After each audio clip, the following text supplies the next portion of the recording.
thank you for tuning in to episode 2. It's a reality check with Davina 2.0. As you can see, this episode we're doing things a little bit differently. This episode you guys get the visual of me to see me actually tell my story. Davina before the stroke was a people pleaser. I aimed to please everyone. I was in the field of education. I was on my way to the top of the ladder of education. Actively prior to my stroke, I was an acting assistant principal within my school. And I worked out every day, and my life was just a continuous, ongoing train. Always I'm doing something. I'm here, I'm there, I'm here, I'm there. Actually, the night before the stroke, I was prepping my day for my Saturday, and I had 5 things I needed to do. I needed to get done. My prayer is that after you guys listen to my podcast, that you'll understand my journey, and that you can take my journey and make it your truth. Because we all go through things. We all have a reality. Realities, they wake us up and they make us change our perception, and we look at things differently. And after you hear my podcast, I pray that you look at your life differently. And you take things that you learn in your own personal life, you make it your own, and you embrace your reality. Okay, so the events that led to my stroke. The day before my stroke, which was August 2nd, 2019, I had a minor headache, and it was a Friday, I believe, and it was a normal Friday. Nothing major, nothing extra to make you say, nothing alarming happened that day. It was a normal day. I had a minor headache, and I had plans on going shopping, but I didn't feel well, so I told myself, you know what, I'm going to lay down. I took a nap, woke up, and my day was going today. I think I hung out with my significant other. I think I hung out with a friend. Again, it was nothing alarming the day before my stroke. The only thing I know I had to do is I had to pick up my mother at midnight. She had got the last flight out into Miami, and I had to pick her up from the airport. And again, that is, and that night, she came in for her birthday. Her birthday was August 3rd, which is the next day, the same day for my stroke. So when she came in, I picked her up, and to me, I felt fine. Retrospectively, after speaking to her, she told me that I wasn't driving and I didn't look like myself. But again, in that moment, I felt fine. And even when she asked that night, "You're good?" I'm like, "Yeah, I'm fine."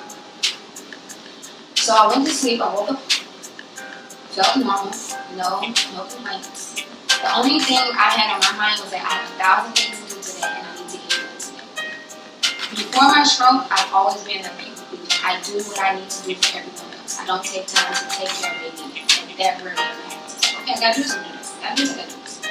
It was never a time where I said, you know what? Want me to do this? I'm really tired. I can't. The word no was very hard for me. So if you ask me to do something, and I will find a way to make it happen. So that same day, I got asked to host a wedding at the last minute. I agreed. I was asked to go hire new teachers and interview teachers. I agreed. It was my mother's birthday. That was okay. I had to get shoes for my daughter who was in a wedding. I did that. My whole day was planned and booked. Not once did I say, wait, I didn't feel this day before. Maybe I should take a break.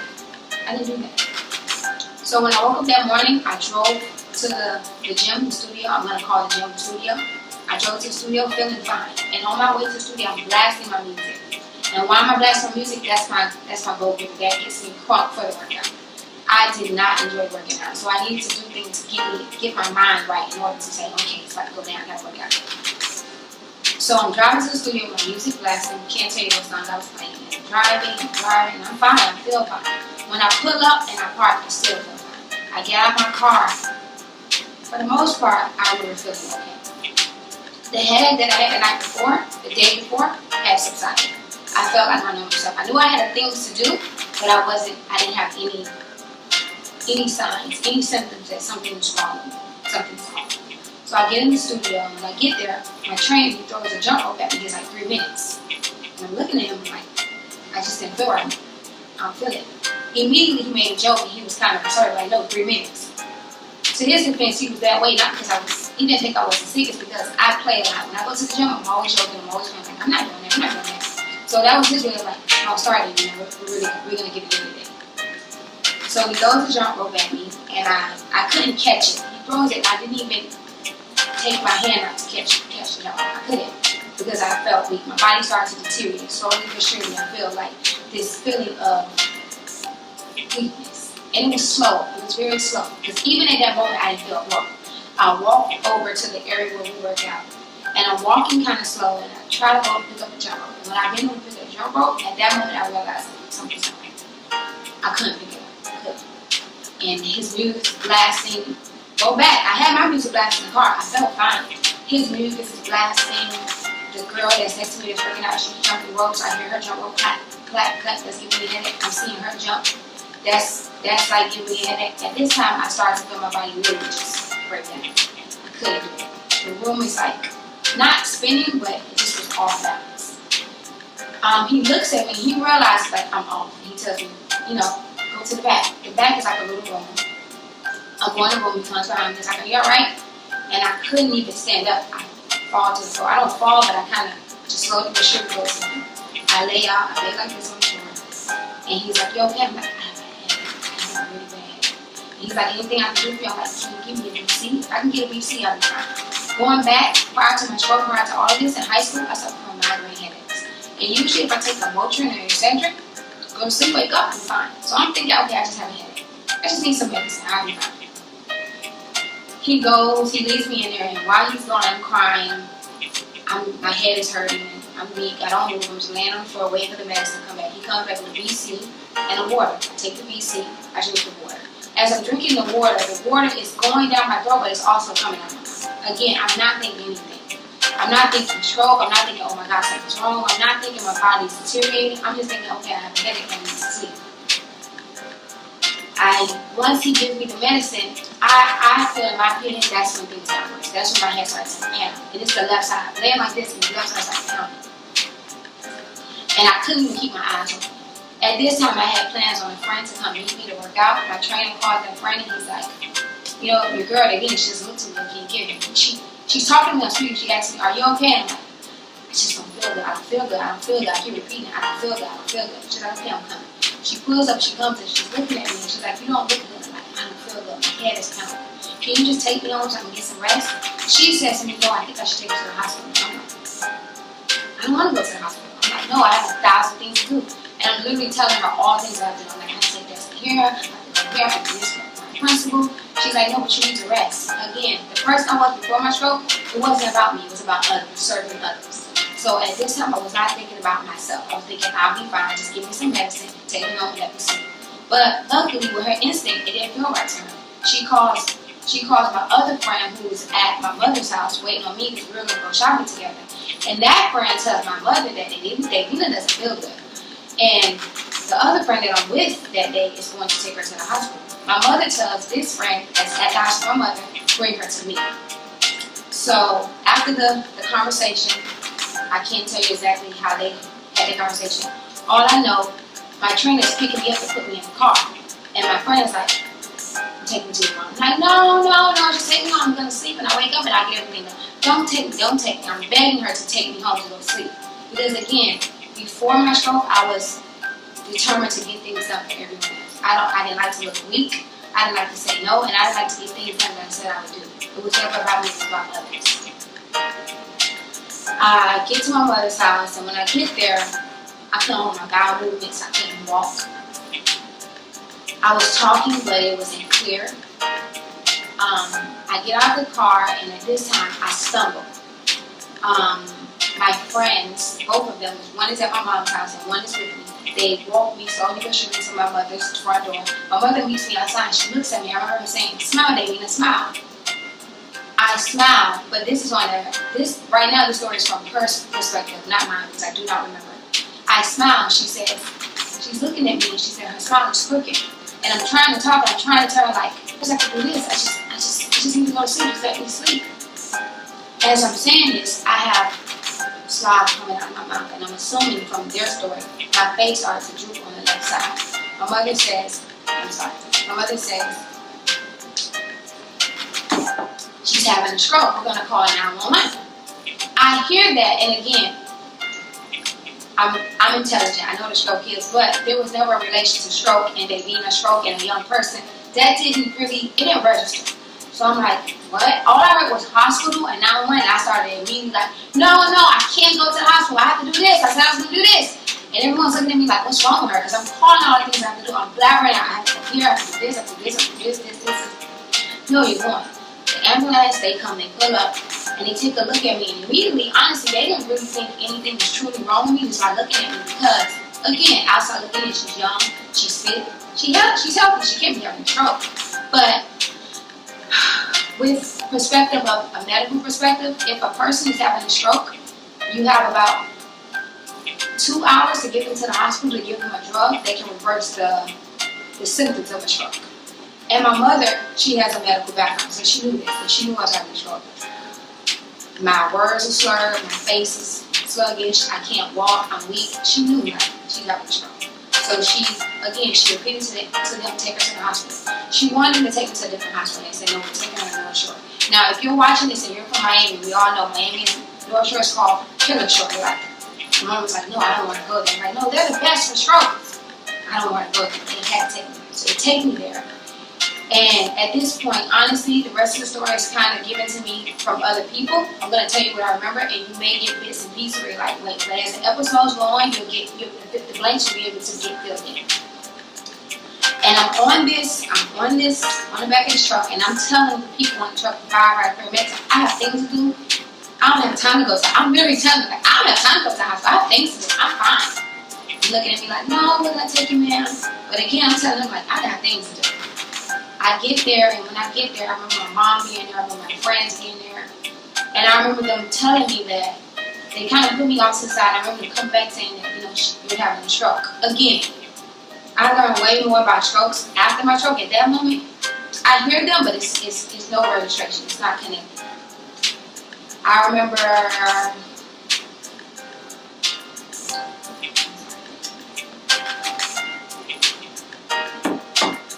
I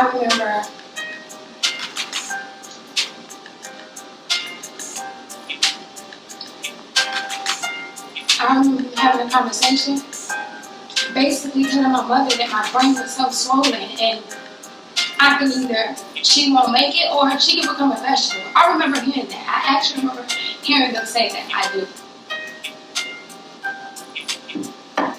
I remember close family, my sisters, my uncle, being there beside me, and I know that they had to make a decision, but again, I was half knocked out of it. I remember waking up and wondering where was my significant other. He wasn't there. My biological father wasn't there. I do know at the time, going back, my parents, they don't live in Miami. At this time, they didn't live in Miami, they live in Boston. So my dad, my stepfather, who is my dad because he raised me, he was in Boston. Now, getting the story from my mother, she made a call to him. He caught the first flight to Miami. Him and my uncle, which is his brother. They caught the first flight to Miami. So at that time in the hospital, when they're making a decision on what to do, it was my mom, my sisters, my aunt, my uncles, my cousins, very close immediate family. And I remember asking concerning people, but those people, they weren't there. Once I made a decision that, okay, we're going to let him have surgery. My doctor, shouts out to him, he comes to me, he's a very jolly guy. He's sorry, like, listen, we're going to cut into your brain. Now remember, if you know me personally, you know I'm a jokester. So even at the point of life and death, I'm making a joke. I'm like, listen, sir, you got to cut in my brain? Are you okay? Did you drink? Did you get enough sleep? He's like, listen, I do this all the time. I'm good. This is what I do. You see these hands? And I'm like, okay. All right. And he was like, okay, we're going to cut. We're going to take your skull out. And then when he said my skull out, you going to take my skull out? That wasn't making any sense to me. I'm thinking about my hair. I'm thinking about how I'm going to look. You can't do that to me. He's like, yeah. And we're going to put it somewhere in the same place. We're going to put it back later. Again, I'm freaking out. I'm scared. And one of the things that I thought about was my daughter. I'm like, what? You're going to put me to sleep? Let me go back. My daughter was not there. And she was preparing for this wedding. They made a decision to make sure she was not in the hospital. She did not see me that way. And she wasn't there. So I remembered her and I said, wait, you can't cut into my brain. I have to live. I need to be here for my daughter. And I asked him, do you have children? And he told me yes, I have children. I said, do you have a wife? He told me he has a wife. And I said, well, think about this. Treat me as if I was a wife. My daughter needs me. I know why she has. I cannot die. I need to be. He was like, listen, I got you. You will not die. I do this a lot. This will be fine. And after that, I went into surgery. Retrospectively, when I think about everything that happened that day, I would not have made one change. Everything happened perfectly. My mother was there, and I say it very proudly. I think she was my guardian angel. I don't know what would have happened if she wasn't there. I do know the doctors told me that if I would have took that nap that I was dying to take, that I would not have woken up. That surgery, that brain surgery, saved my life. So I don't think I would have changed it. The only thing I do know is my daughter and I, we've had several personal conversations about everything that has happened. And one thing she told me that she was hurt that she wasn't there. She did not like the fact that they made her go to the wedding. Do I regret her not being there? Honestly, I don't. When you go on my website and see those pictures, I didn't look like myself. And a lot of things that were coming out of my mouth were negative. They were very like, I'm gonna die, and I don't wanna die. And I think she would have been more traumatized seeing it. So honestly, that day I would not change anything. I'm thankful that my mother was there. People who weren't there, I'm okay with that. I'm happy that my mother was there. I'm happy that my father, my dad, my stepfather, took the first flight to be there with me. Because when I woke up after surgery, I saw my mother and I saw my dad. And again, my biological father wasn't there. That was a hard pill to swallow, but in later episodes, you'll learn more about me and my reality checks. So guys, that's it. I have to stop there. I know you want to know like what happened next. And when we come back, you'll hear more about what happened after I woke up from surgery, who was there, what happened, what transpired, my recovery, and things of that nature. Also, the main thing I want you to get from this show, what you will get, are all my reality checks. I received so many reality checks throughout this experience. I received reality checks with vanity, with them shaving my head off and my face looking different. I received a reality check about blended families, as mentioned, about my stepfather being there and my father not being there. I received a reality check about friendships, hardships, mental health, because I did go through my own depression.